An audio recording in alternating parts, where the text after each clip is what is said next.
Voilà,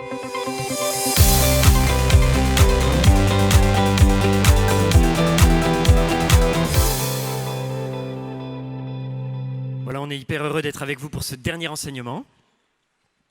Vous avez vu notre titre, être transformé le monde. Je voulais vous représenter Laetitia et Emmanuel, qui viennent de Saint-Laurent-du-Var, donc à côté de Nice, avec qui je vais faire l'enseignement. Ils ont 16 ans de mariage, 5 enfants, 4 filles et un petit garçon.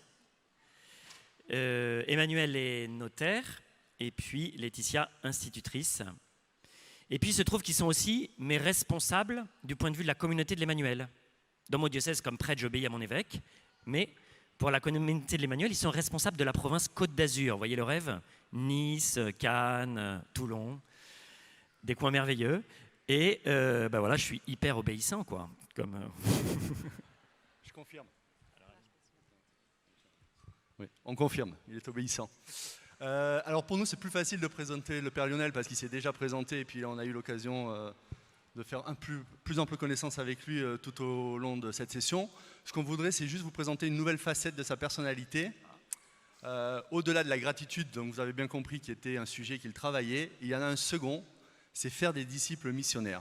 Voilà, ça, en ce moment, il aime bien travailler tout ce processus et puis surtout faire des disciples.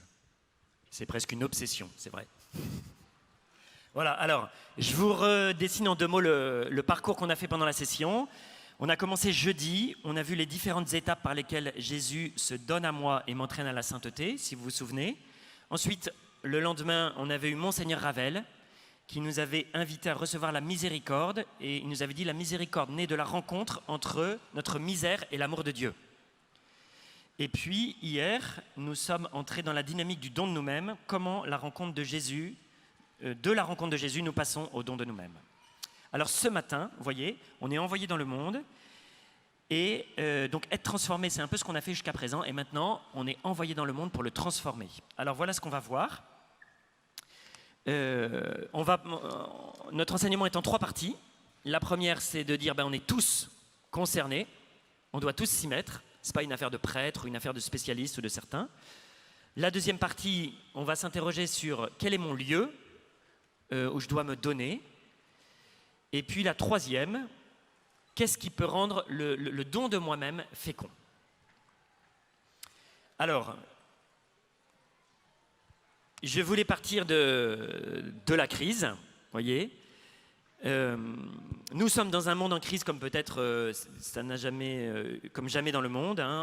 Il y a une crise écologique, on en parle souvent, financière, migratoire, il y a plein d'aspects, économiques aussi. Et puis en Europe, on pourrait parler aussi d'une crise de l'Église, d'un manque de vocation. Et puis aussi dans l'Église, il y a cette question des abus sexuels qu'on est en train de découvrir et qui nous frappe. Du coup, il peut y avoir une tentation de se dire « Oh là là là là là là là là ». Vous voyez, ça va mal. Alors, je pensais à cette parole de saint Augustin qui dit « Les temps sont mauvais, les temps sont difficiles, voilà ce que disent les gens ». Saint Augustin, c'est 4e siècle.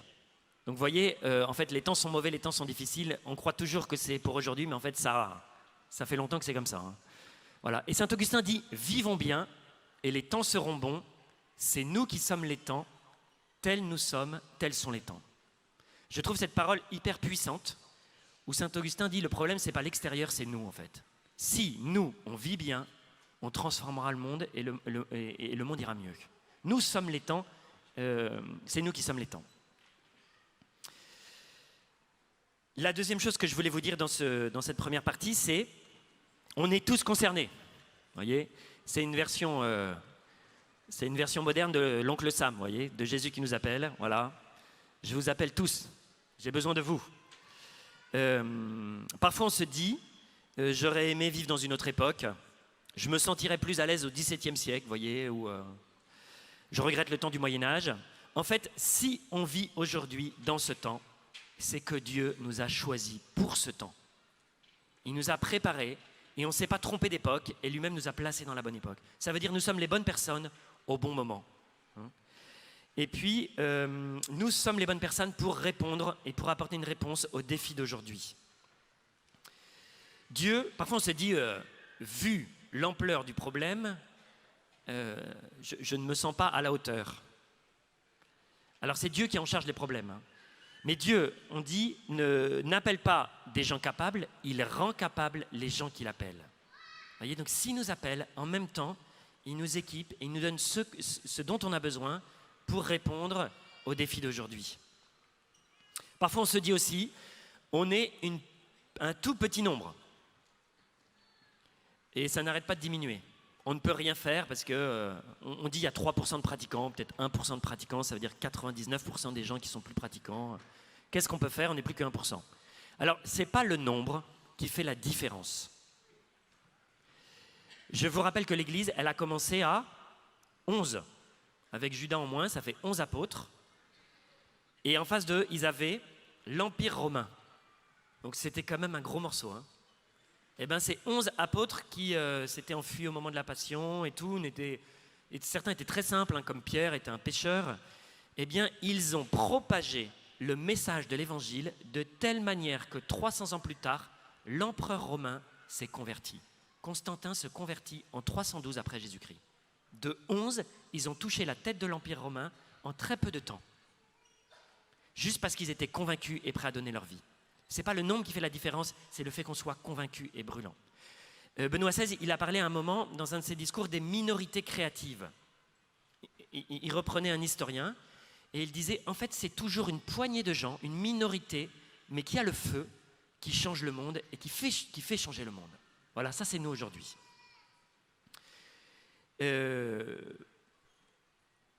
Du coup, voulez-vous faire partie du changement? Voyez? Ou est-ce que vous vous dites, bon, j'attends un peu, je réfléchis, je voudrais être sûr. Je voulais vous raconter l'histoire de Moïse. Vous connaissez l'histoire de Moïse, le début de l'histoire de Moïse. Donc il est élevé en Égypte, puis à un moment il s'enfuit, il se retrouve dans le désert, il voit le buisson ardent et Dieu l'appelle. Il lui dit, j'ai besoin de toi, j'ai entendu le cri de mon peuple, j'ai besoin de toi pour le libérer. Et Moïse dit, prends quelqu'un d'autre. Pas moi, je ne suis pas qualifié. Moïse dit, je ne sais pas parler. Et 5 fois, il dit non. À chaque fois, Dieu lui répond. Il dit, je ne sais pas parler. Dieu lui dit, regarde, tu vois Aaron, ça va être ton porte-parole. Il dit, mais je ne connais même pas ton nom, qui tu es? Si je dis Dieu m'a parlé, je ne connais pas ton nom. Dieu lui donne le nom. Et puis finalement, Moïse dit oui. La question que je voulais vous poser ce matin, c'est que se serait-il passé si Moïse avait dit non? Première réponse, les Hébreux seraient restés esclaves en Égypte. Ils ne seraient jamais sortis. C'était Moïse ou rien. Deuxième réponse, Dieu aurait pris quelqu'un d'autre. Il aurait dit, bon, bah Moïse dit non, je le remplace. Bon, on ne sait pas. La vérité, je n'ai pas de réponse à cette question. Mais je sais une chose, c'est que si Moïse avait dit non, personne aujourd'hui, dans cette tente, ne connaîtrait son nom. Pourquoi est-ce qu'on le connaît? C'est parce qu'il a dit oui. Voulez-vous faire partie du changement? Voilà, Jésus a besoin de chacun de nous. Alors on est tous appelés à se donner. On sait maintenant que c'est vraiment un chemin de bonheur pour nous, pour le monde, pour qu'il soit transformé. Si vous êtes encore assis sur les chaises, c'est que dans votre cœur, vous avez ce désir de répondre oui au Seigneur. La question d'après, c'est où est-ce que je peux me donner? Je suis d'accord, Seigneur, tu m'appelles, je veux te répondre, mais on l'a vu, il y a tellement de choses. Où est-ce que tu m'appelles à me donner? Où est-ce que je peux porter du fruit? Il y a une multitude de propositions, une multitude de défis à relever. Et le Seigneur ne nous veut pas partout. Il veut qu'on se donne, mais il ne veut pas qu'on se disperse et qu'on se perde. Il a prévu vraiment une place toute particulière pour chacun d'entre nous. Une place particulière que d'autres ne peuvent pas prendre. Voilà, il nous appelle à un endroit précis, auprès de personnes précises, dans notre quotidien avec ce que nous sommes aujourd'hui. Alors, comment trouver ce qui me convient? Comment vraiment trouver l'appel de Dieu pour moi et choisir de faire sa volonté? Chaque jour, les occasions sont nombreuses de se donner. Comment répondre vraiment à ce que le Seigneur veut? Alors, on vous propose 3 clés qui sont un peu comme des pistes de discernement. Dieu se sert d'abord de mon histoire sainte pour m'indiquer comment il m'appelle à me donner, comment il m'appelle à le donner. C'est la première clé. Mon histoire sainte, c'est tous les lieux de rencontre avec le Seigneur. Il y a d'abord les temps forts de ma vie, temps forts de conversion. Dieu finalement est assez simple pour nous parler. Il utilise souvent une manière particulière à nous. Alors nous pouvons nous poser la question, y a-t-il une forme qui revient dans ma vie par laquelle Dieu me parle, par laquelle je grandis, par laquelle je comprends davantage quel est le mystère de Dieu, par laquelle je grandis aussi dans ma connaissance de son amour pour moi. Voilà, ça peut être l'adoration, la confession, ça peut être des expériences transformantes vécues avec d'autres. Voilà. On peut se poser cette question-là. Où est-ce que Dieu me rencontre? Où est-ce qu'il me parle? Comment il procède avec moi? Ce n'est pas la même chose qu'avec d'autres. Voilà. C'est intéressant de se poser la question. Dans mon histoire sainte, il y a aussi toutes mes expériences douloureuses. De quoi Dieu m'a-t-il guéri? Qu'est-ce qu'il est venu revisiter pour en faire porter du fruit? Si on a traversé des épreuves difficiles, le deuil, des addictions, voilà, les exemples peuvent être nombreux, chacun pourra trouver. Alors on peut se dire que c'est peut-être par là aussi que le Seigneur veut donner aux autres qui sont autour de nous. Si on a été visité par le Seigneur dans une épreuve, on est sûrement les mieux placés pour aider les autres, parce qu'on a vécu cela. Monseigneur Ravel nous disait, lorsque notre misère a rencontré l'amour de Dieu, et que nous avons fait cette expérience de la miséricorde, alors nous pouvons avoir un cœur de compassion qui souffre. Nous pouvons partager ce que nous avons reçu, partager ce qui nous a aidés, consoler les autres. Donc ces expériences douloureuses sont aussi un lieu qui nous aide à trouver l'endroit où le Seigneur nous appelle à nous donner. Le troisième temps de notre histoire sainte, c'est aussi nos joies du ciel. Qu'est-ce qu'on met derrière joie du ciel? C'est en fait toutes les circonstances où j'ai pu goûter cette joie immense du ciel. Un peu comme si, en me donnant, j'avais fait descendre un bout du ciel sur la terre et goûter cette joie du royaume. C'est des expériences où on sent qu'on s'est donné, mais ça ne nous a pas du tout fatigués. Au contraire, ça nous a revigorés, on se sent reboosté.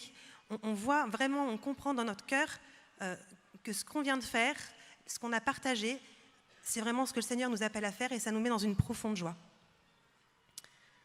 Donc, toutes ces expériences un peu personnelles, nos rencontres avec Dieu, nos expériences douloureuses, nos joies du ciel, sont vraiment autant d'indices que le Seigneur met dans notre cœur pour nous guider sur le bon chemin du don de nous-mêmes. Et c'est assez intéressant de se rendre compte que pour répondre à la question « Où est-ce que le Seigneur veut que je me donne ?», eh bien en fait, on a déjà pratiquement toutes les réponses dans notre cœur et dans notre histoire. Elles s'affinent selon les propositions, à l'écoute de l'Esprit Saint, mais on a déjà beaucoup de réponses dans notre cœur.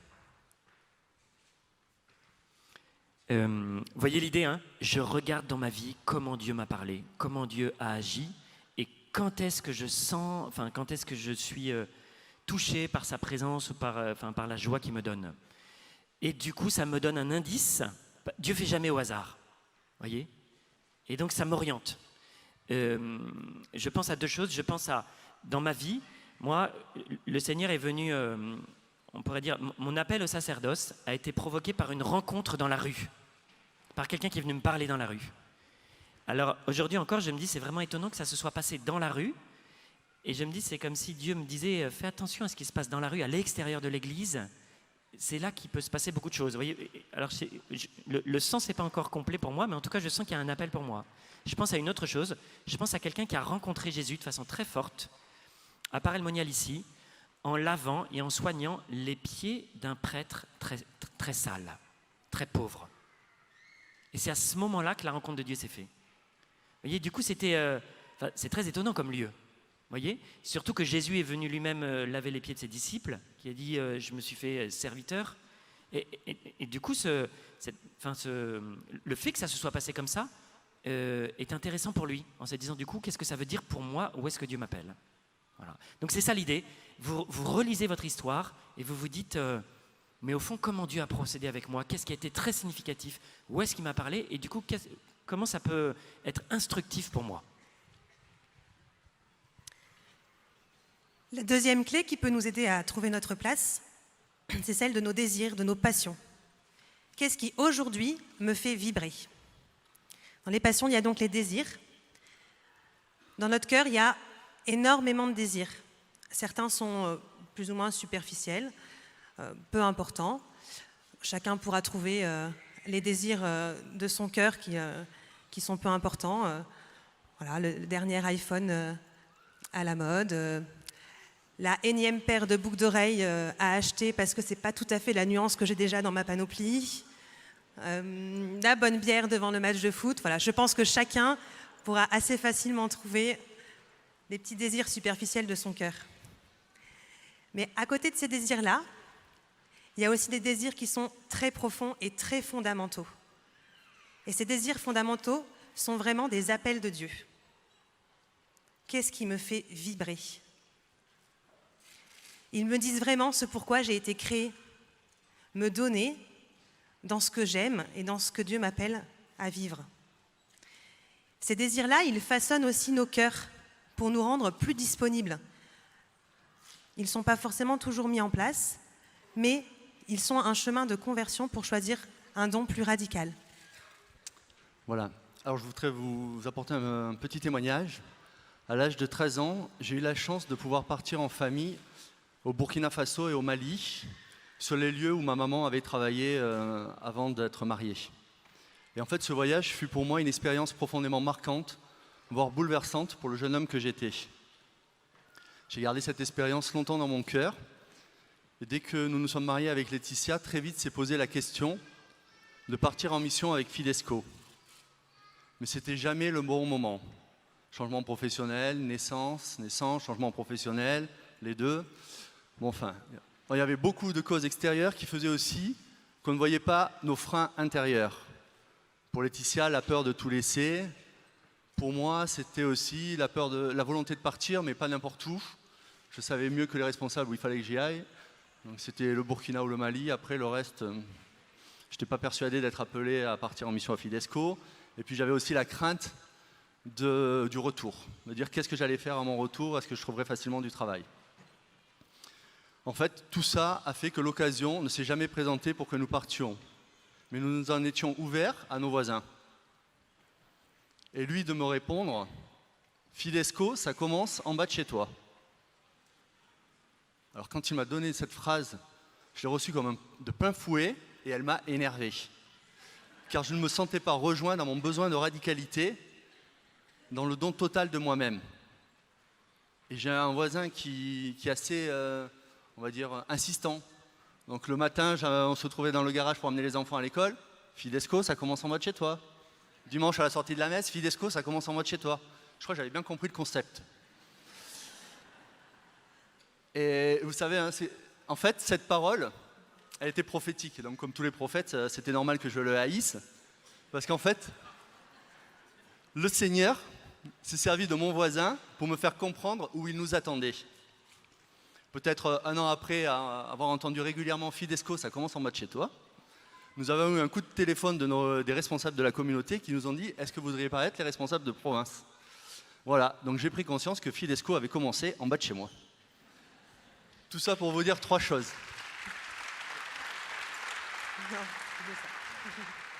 Alors la première, c'est qu'on n'est pas fâché avec le voisin.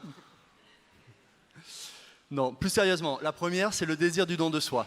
Le don radical est bon.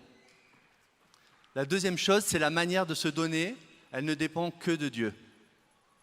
Et enfin, le troisième point, c'est entre le désir et la manière, il faut laisser le Seigneur agir pour nous purifier, pour nous façonner, pour être à son écoute et pour pouvoir faire sa volonté. Donc dans nos passions, il y a les désirs fondamentaux. Il y a aussi les causes que je veux défendre. Qu'est-ce qui me donne envie de me lever le matin? On a déjà dit qu'il y avait de nombreux lieux pour se donner, mais il y a certainement des lieux ou des causes qui nous donnent plus d'énergie, qu'on a vraiment envie de défendre de façon toute particulière parce qu'elles nous touchent profondément. Voilà, qu'est-ce qui me donne envie de m'engager? Les causes aussi sont une bonne piste pour trouver là où le Seigneur veut que je me donne. Et enfin, une dimension peut-être un petit peu plus grande que les désirs ou les causes, c'est mon tourment missionnaire. De nombreux saints ont porté vraiment dans leur cœur cet appel brûlant pour la mission et pour se donner de façon très radicale. Et ils l'ont souvent reçu et verbalisé dans une phrase. On a eu quelques exemples pendant la session. Le Père Lionel avait commencé en nous citant Saint Dominique qui se réveillait la nuit en disant « Que vont devenir les pécheurs ? Que vont devenir les pécheurs ?» C'est vraiment une phrase qu'il a portée toute sa vie. Mère Teresa, pour elle, c'était « J'ai soif ». C'est vraiment ce cri de Jésus qu'elle entendait à travers les pauvres qu'elle servait et qui a habité son cœur aussi toute sa vie et qui a été vraiment cet puissant levier pour qu'elle puisse se donner. Saint François d'Assise répétait souvent « L'amour n'est pas aimé ». L'amour n'est pas aimé. Et c'est aussi ce qu'il motivait et ce qu'il portait pour se donner. Alors peut-être certains d'entre vous, vous avez déjà reçu du Seigneur une parole forte comme ça, un peu brève, un peu courte, qui revient sans cesse. Eh bien, c'est important de la garder, c'est important d'y revenir, de la laisser vraiment de plus en plus descendre dans votre cœur. Peut-être certains cherchent cette parole-là. Eh bien, demandons-la au Seigneur. Seigneur, quel tourment missionnaire veux-tu mettre dans mon cœur? Je pense, sur cette question, je pense au film Les Pépites, je ne sais pas si vous avez vu, qui raconte comment un couple français, et, je ne sais pas, vers la soixantaine, au moment où ils vont prendre leur retraite, travaillent au Cambodge, et puis finalement sont touchés par les enfants qui se nourrissent sur une décharge. Et ils se disent, et lui est bouleversé, et se dit, mais c'est pas possible que ça se passe comme ça aujourd'hui. Et il se dit, qu'est-ce qu'il faut faire? Et il demande autour de lui, qu'est-ce qu'il faut faire? Et on lui dit, on a besoin d'un repas par jour et d'une école. Et du coup, il va essayer de donner un repas par jour et de faire construire une école. Et on le voit, donc il y a eu un film sur lui qui raconte ça, puisque c'est son association qui s'appelle Pour un sourire d'enfant. Et il revient sur la décharge, dans le film, il revient sur la décharge et elle n'existe plus. Et il dit ceci, il dit, je suis content qu'elle n'existe plus, parce que c'était un lieu atroce. Et en même temps, quand j'avais plus de force, je revenais sur la décharge. Et je me disais, mais c'est pas possible. Et ça me redonnait de l'énergie pour continuer à lutter. Et du coup, on voyait bien que c'était la cause, le lieu, le tourment qui l'habitait, c'était de dire, c'est pas possible qu'il y ait des enfants sur cette décharge et qui se nourrissent en mangeant les ordures. Donc je dois faire quelque chose. Et ça lui a donné une énergie incroyable, avec l'aide de Dieu, pour faire une œuvre très belle. Moi, la phrase qui me parle, c'est une phrase que François a entendue dans son cœur, à Assise, en priant devant un crucifix, qui est « François, rebâtis mon église qui, comme tu le vois, tombe en ruine ». Du coup, François, il croit qu'il faut qu'il rebâtisse la petite église de quartier parce qu'elle est abîmée. Du coup, il commence à demander des pierres et du ciment. Et puis, en fait, Dieu lui disait « Travaille à la rénovation de mon église tout entière, voilà, par l'œuvre des franciscains. » Du coup, la question, c'est pour vous, qu'est-ce qui résonne dans votre cœur, voyez? Quelle est la cause, quelle est la phrase, qui va vous donner de l'énergie, qui va vous permettre de vous lever le matin et de vous battre pour changer les choses. Voilà. Parce que si vous trouvez ce lieu, ça va être incroyablement bénéfique pour vous. Voilà. Et la troisième clé, ce sont mes talents au sens large. Dieu m'a confié des talents, des outils qu'il m'a donnés pour les autres, pour que je puisse les utiliser. Alors on va voir, quand on pense aux talents, on pense aussi à la parabole des talents. Ce qui est intéressant dans cette parabole, ce n'est pas tant le nombre, 1, 3 ou 5. Ce qui est important, c'est de se rendre compte que le maître donne un talent à chacun des serviteurs.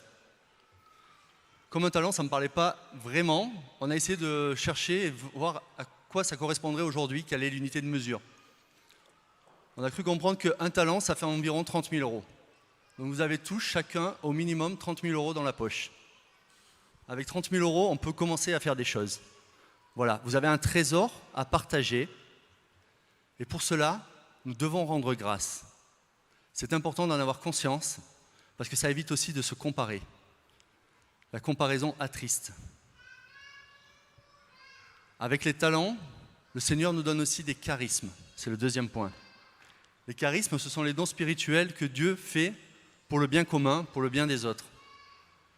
C'est saint Paul, dans la lettre aux Corinthiens, 1 Corinthiens 12, qui nous fait une liste. Tous ces charismes, que ce soit la sagesse, la connaissance, le don des langues, la guérison, ils sont donnés pour le bien commun, pour chacun d'entre nous. Et nous ne recevons pas tous les mêmes charismes, mais nous sommes tous à appeler les charismes que le Seigneur veut bien nous donner. Donc ne pas hésiter à les exercer, parce qu'ils ne sont pas pour nous, ils sont pour les autres. Et enfin, le dernier point, le dernier talent, ce sont aussi nos compétences. Dans mon monde professionnel, dans mon monde associatif, j'ai appris différentes techniques. Je connais des techniques de vente, des techniques de management. Je peux également avoir appris à me servir d'un instrument, d'un outil. Tout ça sont autant de compétences qui ont été acquises par une formation. Il faut en avoir conscience parce que ces compétences, elles sont au service de la mission. Avec nos talents, avec nos charismes et avec nos compétences, nous avons des richesses. Ces richesses, il faut prendre le temps de bien les connaître. Et pour bien les connaître, il faut bien se connaître. Je donne ce que je suis, je donne ce que j'ai reçu. Prendre le temps de bien se connaître pour trouver le lieu qui correspond au mien, le lieu où je vais pouvoir me donner dans le plan de Dieu. Bon, vous voyez, par exemple, à contrario, moi je sais que ce n'est pas dans la liturgie que je suis appelé à me donner, sauf si c'est pour faire des générations de martyrs. Mais ce n'est pas grave. Et au contraire, je suis très content parce que j'ai des frères qui ont reçu ce talent de pouvoir nous faire chanter pour pouvoir élever nos âmes et rencontrer le Seigneur par le chant. Tout ceci, c'est un peu comme un puzzle. Lorsque la pièce n'est pas la bonne, on a beau forcer, on a beau essayer de tourner dans tous les sens, elle ne rentre pas. Par contre, si on trouve la bonne pièce qui va au bon endroit, c'est fluide, c'est facile, ça glisse. Et surtout, à la fin, c'est une harmonie. On a beaucoup plus de dons qu'on imagine. Comme on dit dans la parabole des talents, c'était une somme fabuleuse, un talent. Donc même celui qui a un, en fait nous on dit un, c'est pas beaucoup, mais en fait c'est énorme. On sous-estime beaucoup ce qu'on a. On sous-estime aussi les talents humains. Il y a beaucoup de talents qu'on ne connaît pas en nous et qu'on n'exerce pas. Et du coup qui ne sont pas révélés. Pour ça il faut se lancer, voyez, essayer. Et petit à petit ça se révèle. Et c'est pareil pour les charismes. On vous a poussé un peu, on vous a poussé au chant, langue, ou voyez. Mais en fait c'est en essayant et c'est en mettant en œuvre qu'on découvre les talents, les dons, les charismes, les compétences qu'on a et qui peuvent du coup servir Dieu. Je voulais maintenant vous relire avec vous un épisode que Moïse a vécu, qui est au début, au moment où Dieu l'appelle, dans le livre de l'Exode au chapitre 4. Le Seigneur appelle Moïse et lui dit « Que tiens-tu en main ?» Et Moïse répond « Un bâton. » Le Seigneur lui dit « Jette-le à terre. » Moïse le jeta à terre. Et le bâton devint un serpent, et Moïse s'enfuit devant lui. Le Seigneur dit à Moïse, « Étends la main et prends-le par la queue. » Il étendit la main, le saisit dans sa main, et le serpent redevint un bâton. Et Dieu reprit, « Ainsi croiront-ils que le Seigneur t'est apparu. » Donc un épisode où Dieu pose la question à Moïse, Moïse était avec son bâton, « Que tiens-tu dans la main, Moïse ?» Alors quand Dieu pose une question, ça n'est pas parce qu'il ne connaît pas la réponse, voyez ? Pourquoi pose-t-il une question du coup? Ça n'est pas pour lui, c'est pour Moïse. Donc il fait faire un exercice à Moïse. Il lui dit, Moïse, regarde, qu'est-ce que tu as dans ta main? Moïse il dit, j'ai un bâton. En fait, qu'est-ce qu'il représente ce bâton? Il représente qui est Moïse? Parce que c'est son bâton, c'est le bâton avec lequel il garde son troupeau. C'est son bâton qui représente le berger. Chaque profession, vous voyez, a un peu un symbole. Pour les médecins, ça serait le stéthoscope, ou pour les évêques, ça serait la crosse. Vous voyez, pour les bergers, c'est le bâton de berger. Et donc, quand Dieu dit à Moïse, qu'est-ce que tu as dans la main? Et que Moïse dit le bâton, il dit en fait, je suis un berger. Et dans ce bâton, il y a l'identité de Moïse, qui il est, sa profession. Il y a aussi ses compétences, ses talents. Il peut guider les moutons avec son bâton. Il peut les tirer, les pousser, les défendre. Alors, Dieu lui dit, jette ton bâton. Qu'est-ce que ça veut dire? Ça veut dire, Dessaisis-toi de tout ce que tu as. Lâche-le, donne-le-moi. Et le bâton devient un serpent. Alors, dans la Bible, le serpent, ça peut être négatif. Hein. On pense au serpent d'Adam et Ève, dans la Genèse au chapitre 3. Mais ça peut être aussi positif ou neutre. Hein. Par exemple, avec Moïse, ils font un serpent d'airain. Et quand le peuple est mordu par les serpents, ils regardent vers le serpent d'airain et ils sont guéris. Donc là, je ne pense pas qu'il y ait cette idée de péché. Hein. C'est simplement que le bâton devient vivant, un être vivant. Le serpent, en longueur, peut ressembler à un bâton. Et donc, l'idée, c'est que Dieu dit, regarde ce que tu as dans la main, lâche-le, donne-le-moi. Si tu me le donnes, ça devient vivant. Et ça va porter du fruit. Et donc, l'exercice que je voulais vous proposer de faire, et lorsque tu le reprends, donc si tu me donnes ce que tu possèdes, ce qui est bon pour toi, ton identité, ta compétence, ton revenu, tes charismes, tout ce que tu as, si tu t'en désappropries, ça devient vivant. Et lorsque tu le reprends, eh bien, ça redevient mort. Donc si on donne à Dieu tout ce qu'on a, ça devient vivant et Dieu lui donne de porter du fruit. Si on le reprend, ça devient mort. Du coup, l'exercice, c'était prendre un temps pour s'arrêter. On va le faire. On vous propose de prendre 3 minutes. Vous pourrez refaire ça chez vous de façon plus longue, devant le Seigneur exposé, dans la prière, mais on va le faire quand même pendant 2-3 minutes, 3-4 minutes. On va s'arrêter, et la question c'est qu'est-ce que Dieu m'a donné? Quel est mon bâton? Quels sont, tout ce qu'on a vu, mes expériences, joyeuses, douloureuses, mon histoire sainte, si je reviens en arrière. Voilà. Si je repense à tout ça, où est-ce que Dieu s'est révélé à moi? Qu'est-ce qu'il est venu guérir? Quand est-ce que j'ai ressenti la joie du ciel? Qu'est-ce qui est dans mon cœur? Est-ce que j'aime vraiment la cause, mon tourment missionnaire? Et puis, mes compétences, mes dons, mes charismes, tout ce que j'ai appris, tout ce que je préfère. Du coup, la première idée, c'est s'arrêter pendant 2-3 minutes et faire une petite liste pour noter et prendre conscience. Et la deuxième chose, c'est la deuxième question, quel est le pas que Dieu m'invite à faire pour lâcher ce que j'ai et pour donner ma vie à Dieu pour qu'il me le rende vivant?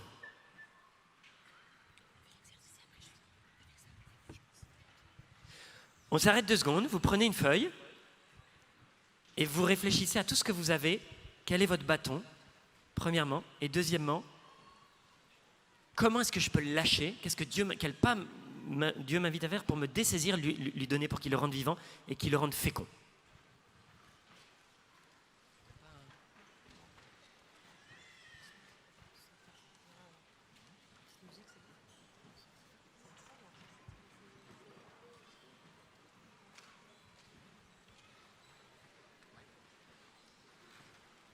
Petite musique d'ambiance.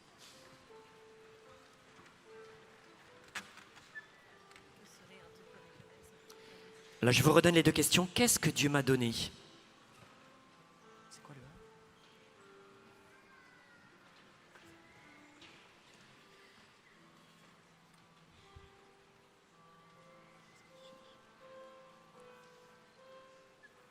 Quelle est mon histoire sainte? Les temps forts de ma vie, les lieux où Dieu m'a guéri, les joies qu'il m'a données.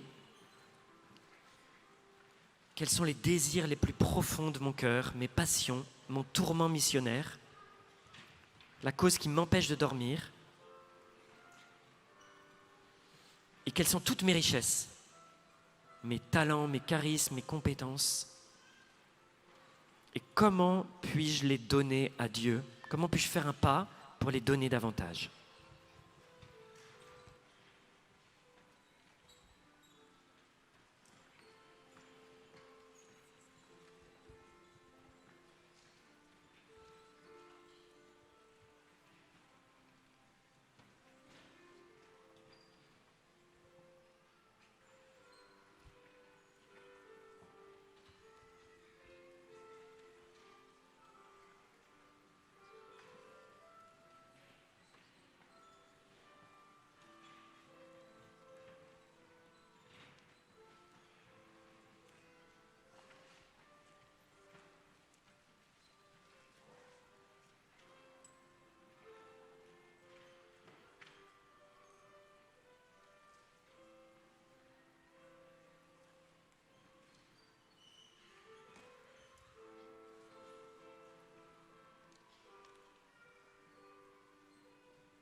Cet exercice que nous venons d'amorcer, c'est un exercice qui prend du temps. Ce n'est pas en 3 minutes qu'on va vraiment pouvoir découvrir où est-ce que le Seigneur veut qu'on se donne.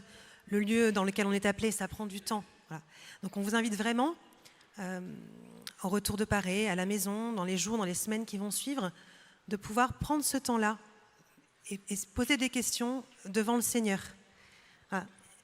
Ces clés de discernement, elles sont vraiment à expérimenter en étant dans la prière, à approfondir vraiment à l'écoute de l'Esprit Saint et à se laisser rejoindre par toutes les petites touches que le Seigneur va nous donner au fur et à mesure pour affiner vraiment le lieu et nous montrer toujours davantage là où il veut qu'on se donne. Cet exercice, il est aussi à reprendre si vous êtes marié, en couple, de façon un peu plus particulière. Là, c'est vraiment un exercice personnel, où est-ce que le Seigneur veut que je me donne. Mais si on est marié, notre couple est aussi une personne. Alors on peut se poser la question, où est-ce que le Seigneur veut que la personne de mon couple se donne? Et ces clés de discernement, elles sont aussi valables pour le couple. Où est-ce que le Seigneur nous a rencontrés dans notre mariage? Qu'est-ce qui nous fait vibrer tous les deux, les désirs vraiment dans lesquels on se rejoint et où on est fort ensemble? Quels sont les talents, les dons que le Seigneur nous a donnés en couple? Et le bon critère pour savoir ça, c'est quand les autres nous disent, quand vous faites ça ensemble, vous êtes vraiment bon, vous transformez les autres.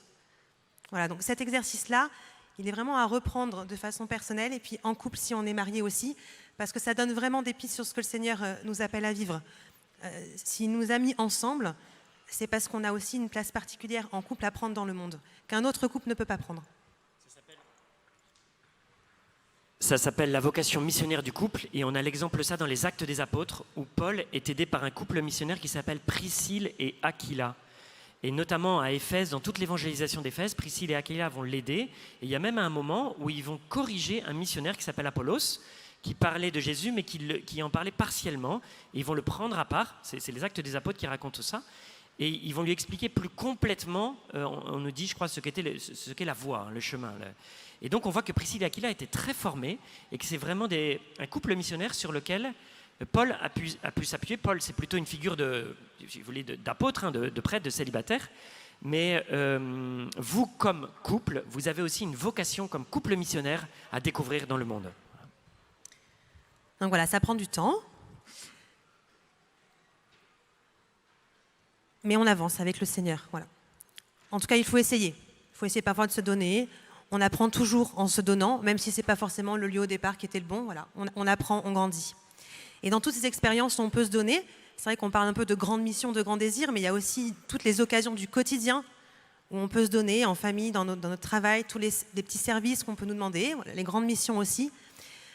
Ce qui est important, c'est que peu importe le lieu, il y a des attitudes que le Seigneur attend de nous pour qu'en se donnant, il puisse vraiment se déployer et nous rendre féconds. Voilà, c'est notre troisième partie. C'est comment se donner de manière féconde. Peu importe le lieu où je vais me donner. C'est assez universel du coup. Quand je choisis de me donner, la première chose, c'est que Dieu me demande d'accueillir son temps. On peut être dans le temps humain, dans la maîtrise, dans le comprendre, dans le mental, dans l'analyse de ce qui s'est passé avant, dans l'anticipation de ce qui va se passer après, dans l'impatience. Voilà. Ça, ce n'est pas le temps de Dieu et ça nous empêche d'être vraiment complètement donné et complètement instrument de ce qu'il veut faire à travers nous. Et puis, il y a le temps de Dieu, le temps de l'éternité. Et ce temps-là, on peut vraiment le toucher et le vivre quand on est dans l'instant présent. Donc, si je choisis de me donner, eh bien, je dois essayer d'avancer pour vivre l'instant présent. C'est le seul temps que je peux habiter et c'est le seul temps où Dieu passe pour se donner. Quand je vis dans l'instant présent, vraiment à ce moment-là, la providence agit de façon très forte. Si je veux anticiper, je bloque un peu. Si je suis vraiment dans le présent, dans ce que j'ai à faire maintenant, alors là, le Seigneur peut agir et déployer tout ce dont j'ai besoin. Dans l'Ecclésiaste, il y a cette parole qui dit « Il y a un temps pour chaque chose ». Il y a un temps pour chaque chose. Et je pensais aussi à la parole qui dit en montant, j'agirai vite. C'est Dieu qui dit ça. Donc parfois on a l'impression que ça, qu'on trouve pas, que c'est pas, voilà. Et puis ensuite, tout se déclenche. En montant, j'agirai vite. Quand le moment est venu, eh bien, tout se débloque. Donc accueillir le temps de Dieu. La deuxième attitude qu'on peut essayer de développer et de vivre, c'est de ne pas être seul, d'être vraiment ensemble pour se donner. Et là, il y a deux facettes. La première, c'est quel est mon lieu d'église ? Alors, notre fille aînée est très fan des petites phrases positives. Elle passe pas mal de temps à chercher tout ça. Et puis après, elle les écrit sur des sacs. Voilà. Et une de ses préférées, c'est « Tout seul, on va plus vite. Ensemble, on va plus loin ». Tout ça pour dire que je peux choisir de me donner seule, avec ce que j'ai, avec mon histoire, avec ce que j'ai reçu. Mais en fait, il y a quand même une immense richesse à être entouré, à être avec d'autres, à s'appuyer les uns sur les autres, à se compléter dans ce que nous sommes pour nous donner de façon plus féconde. Et ça, c'est vraiment important. Alors, il faut se poser cette question. Quel est mon groupe ? Quelle est l'église à laquelle le Seigneur m'invite à me rattacher ? L'association, la communauté, la paroisse. Voilà. Si ce n'est pas encore le cas, posez la question au Seigneur. Quel groupe veux-tu que je rejoigne ? Pour être plus fécond et pour être avec d'autres. Dans cette dimension de ne pas rester seul et d'être ensemble, il y a aussi les personnes avec lesquelles je reste, celles qui m'entourent en fait. Je deviens vraiment comme les personnes qui m'entourent. Elles peuvent soit m'encourager, me stimuler, m'élever, soit me maintenir dans un confort un peu quotidien qui n'est pas un confort dans lequel je suis généreux de mon temps, de ma personne. Et c'est important d'être lucide par rapport à ça. Est-ce qu'autour de moi, j'ai des personnes qui sont généreuses de leur temps, de leur talent, qui se donnent et qui m'édifient ? Est-ce que j'ai des personnes qui m'inspirent par ce qu'elles font de leur vie et qui me donnent envie de faire pareil ? Et en fait, on devient vraiment les personnes avec qui on reste. Alors c'est important aussi, sous le regard de Dieu, de pouvoir choisir délibérément de fréquenter, de rencontrer, d'aller vers les personnes qui vont nous tirer vers le haut. La sainteté et le désir de se donner, d'être en mission, c'est vraiment communicatif. Alors, le troisième conseil, pour un don de soi fécond, c'est l'abandon à la volonté de Dieu. Alors pour ça, on a deux bonnes nouvelles. La première, c'est que nous ne sommes pas les sauveurs du monde, ni Lionel, ni moi, ni vous. Le sauveur du monde, c'est Jésus. La deuxième bonne nouvelle, c'est qu'il l'a déjà fait. Sur la croix, quand il a dit « tout est accompli », quand il a donné sa vie pour toi, quand il a donné sa vie pour moi. Donc, on se détend, on se décomplexe, tout va bien. Nous ne sommes que des instruments. Et c'est parce que Jésus a donné sa vie que je peux maintenant donner la mienne à sa suite. Jésus est le chemin, il nous précède et il nous devance. Nous marchons dans ses pas et lui nous montre le chemin.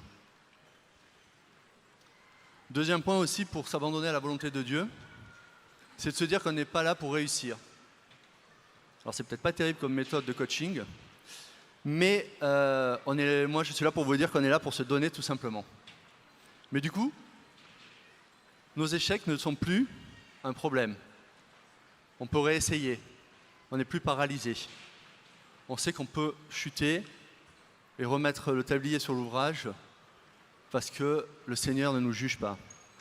La deuxième chose aussi, c'est que du coup, nos réussites ne sont pas source d'orgueil parce qu'elles sont données par Dieu. Ne perdons pas de vue que notre mission est donnée par Dieu. Nous n'avons qu'à rester disponibles.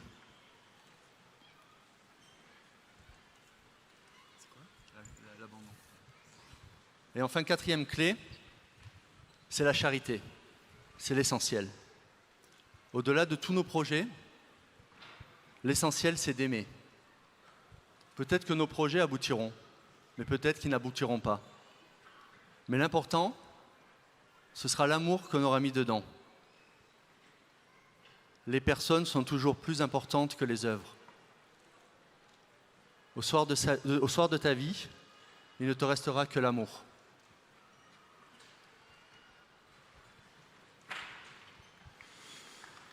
Alors, on n'a pas tout à fait terminé, il nous reste encore 2 choses. Enfin, on est venu, vous voyez, on voulait presque terminer sur pareil. On est venu attirer par ce message, par ce cœur. Peut-être on ne le connaissait pas, peut-être qu'on est venu sans savoir que c'était ici. Et en fait, c'est avec ça qu'on repart. C'est ça l'essentiel, c'est ça notre trésor, c'est ça qui habite notre cœur. Et c'est aussi le message qu'on a à donner et le trésor qu'on a à partager, vous voyez. Du coup, c'est là qu'est l'essentiel. On voulait, avant de se séparer, prendre encore 2 minutes pour vous poser 2 questions. Au fond, si je m'arrête maintenant et que je me dis quelle est la grâce, quelles sont les grâces, quelle est la grâce importante que le Seigneur m'a faite apparaît cette année. Pourquoi on vous fait faire ça? C'est important de recueillir pour ne pas perdre. Du coup, on s'arrête 2 secondes et vous vous dites qu'est-ce que j'ai reçu dans ces 4 jours, dans ces 5 jours. Si j'avais une chose à retenir, un message, une parole, un événement, quelque chose qui m'a parlé, ça serait quoi? Première question. Et deuxième question, c'est quel est mon PPP, c'est-à-dire mon plus petit pas possible? Je dois faire un pas en avant. Je ne vais pas rentrer chez moi pareil. Qu'est-ce qui peut m'aider à être plus missionnaire, à plus aimer le Seigneur, à plus me donner? Une petite décision pour que dès demain, quand je rentre chez moi, je commence un changement. On s'arrête 2 secondes, on s'arrête 2 minutes, et ensuite on a terminé. Voilà, quelle est la grâce que j'ai reçue à Paris cette année? Qu'est-ce que le Seigneur m'a donné?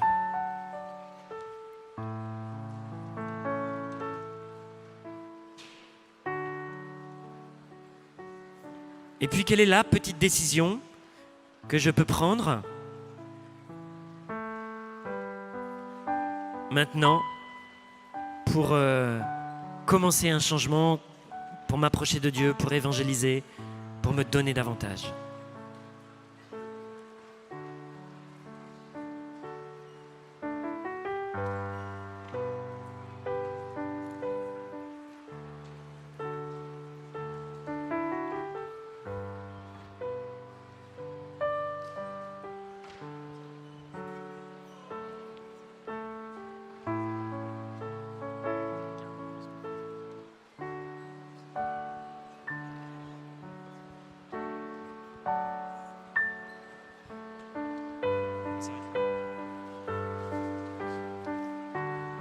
Ok, on va vous laisser. On vous laisse avec cette parole de Dieu. Dieu est capable de faire bien au-delà, infiniment au-delà de tout ce que nous pouvons demander ou même imaginer. Éphésiens 3:20. Dieu est capable de faire beaucoup plus que tout ce qu'on peut demander ou même imaginer. Amen.